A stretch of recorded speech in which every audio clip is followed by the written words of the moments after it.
Результат отличный по зрению. Ух ты. Получается, у меня было зрение 4, потом диоптрии. Потом постепенно зрение мое улучшалось. С Бали я, кстати, приехала, у меня сломались очки, и я заказала их 3,5. И потом я чувствую, что какой-то дискомфорт, глаза режет, когда очки убираю, хорошо. Пошла проверенность, и зрение мое 3,25. Вот. Получается, благодаря старым технологиям, да, у тебя то есть изначально было когда-то 4, я кушала и старые технологии, новые технологии. И получается, вот 0,75 у меня такой результат. Минус 0,75. То есть сейчас мое зрение минус 3,25. Я заказала, естественно, новые очки. И думаю, что это не предел, мое зрение будет улучшаться. И я заказала еще себе очки меньших диоптрий, заранее. Вот.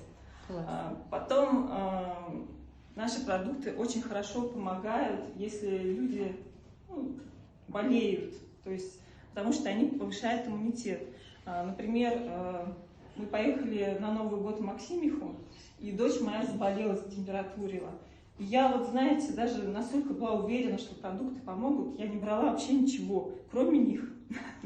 То есть по рекомендациям дочь моя кушала кедровитин и плюс деквитин Р. На тот момент он у меня был 2 капсулы через 3 часа. И получается, температура прошла буквально, на следующий день ее уже не было, был кашель небольшой, и за недельку мы уже прямо выздоровели. Вот. Сама я тоже чувствую, что заболеваю, начинаю кушать наши продукты, и, то есть я так не болела за эту зиму ни разу. И сын мой тоже начал жить отдельно, звонит мне, говорит: мама, что-то у меня горло болит, не могу, а у самого такой хриплый голос. У меня везде продукты, и у него тоже есть. Я ему сказала, что надо делать. Буквально уже поздно вечером он говорит: мама, горлышко-то уже не болит, как бы и голос стал лучше. Так что вот, классные продукты, рекомендую. Ты теперь всем рекомендуешь? Да. Молодец. Да.